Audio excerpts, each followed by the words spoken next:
दशकों से आतंकियों को पालने वाला पाकिस्तान आज खुद आतंकवाद से करा रहा है। हम ऐसा इसलिए कह रहे हैं कि पाकिस्तान के बोलन जिले में बलूच लिबरेशन आर्मी ने एक ट्रेन को अगवा कर लिया। इसके बाद वहां भीषण खून खराबा हुआ। पाकिस्तानी सेना के कई जवान और बीएलए के कई लड़ाके मारे जा चुके हैं। आपको बता दें कि जाफर एक्सप्रेस को उस वक्त अगवा किया गया जब ये क्वेटा से पेशावर जा रही थी और मशकफ और धादर इलाकों से गुजर रही थी। वहीं बीएलए का दावा है कि ट्रेन में 180 से ज्यादा लोगों को बंधक बना लिया गया है, जिनमें से ज्यादातर पाकिस्तानी सेना के जवान हैं। लेकिन इसी बीच सवाल ये है कि आखिर ऐसा क्या हुआ जो पाकिस्तान को इन हालात का सामना करना पड़ रहा है। दरअसल बीएलए के लड़ाकों का ये अटैक और हाईजैक बलूचों की आजादी की लगातार मांग का नतीजा है। लेकिन ये कोई नया चैप्टर नहीं है। बलूचिस्तान विवाद की जड़ें 1947 में भारत के विभाजन और उसके बाद पाकिस्तान के बलूचिस्तान पर जबरन कब्जे से जुड़ी हैं।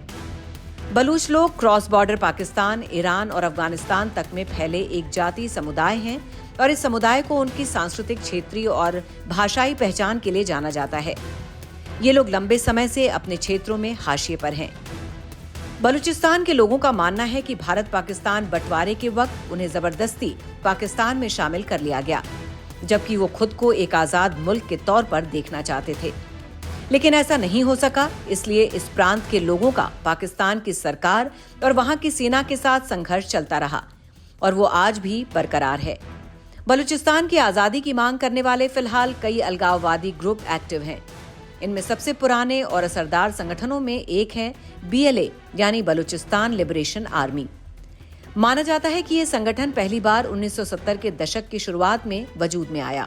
जुल्फिकार अली भुट्टो की सरकार के खिलाफ बलूचों ने सशस्त्र बगावत शुरू की, लेकिन सैन्य तानाशाह जियाउल हक की सत्ता पर कब्जे के बाद बलूच कौम परस्त लीडरों से बातचीत हुई और इसका नतीजा ये निकला कि सशस्त्र बगावत के खात्मे के बाद बलूचिस्तान लिबरेशन आर्मी भी गायब होती गई। और फिर आया साल 2000 जब बीएलए फिर से एक्टिव हुई। कुछ जानकार मानते हैं कि बीएलए की आधिकारिक स्थापना इसी साल हुई।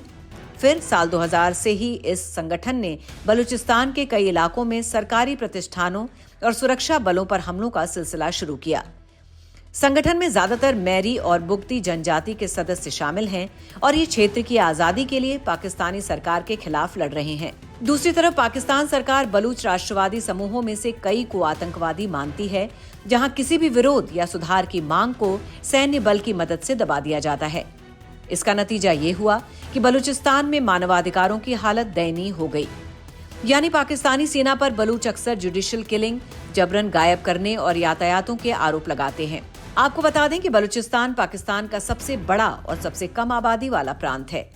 फिर भी ये सबसे गरीब और सबसे पिछड़े क्षेत्रों में से एक है। ये प्रांत प्राकृतिक संसाधनों से समृद्ध है, जिसमें प्राकृतिक गैस, कोयला, तांबा और अन्य खनिज पदार्थ शामिल हैं।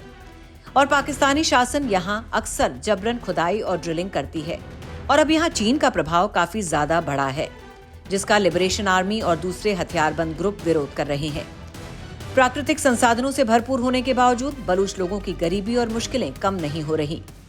वहीं Chinese funded Gwadar mega port के निर्माण ने संकट को और बढ़ा दिया है। हालांकि ये पोर्ट पाकिस्तान के लिए रणनीतिक रूप से अहम है, लेकिन बलूचिस्तान में होने के बावजूद बलूच लोग इसके डेवलपमेंट प्रोसेस से बाहर हैं। ग्वादर के आसपास की जमीनों की अवैध बिक्री भी हुई है, जिससे पाकिस्तानी शासन पर आरोप लगते हैं कि स्थानीय बलूच आबादी की कीमत पर भारी मुनाफा कमाया जा रहा है। यानी सीधा सीधा कहा जा सकता है कि पाकिस्तानी शासन के दमन और राजनीतिक रूप से हाशिए पर धकेले जाने का नतीजा ही है कि बलूचिस्तान में लोग अलगाववाद में लिप्त हैं। इसके जवाब में पिछले कुछ सालों में कई बलूच अलगाववादी समूह उभरे हैं, जो पाकिस्तानी सेना के खिलाफ राजनीतिक हिंसा को अंजाम दे रहे हैं। और अब ट्रेन हाईजैक जैसी घटनाएं सामने आ रही हैं। आपका क्या कहना है बलूचिस्तान के इस तरह के गुस्से और विद्रोह पर? कमेंट करके जरूर बताएं और खबर को शेयर और लाइक करना बिल्कुल भी ना भूलें।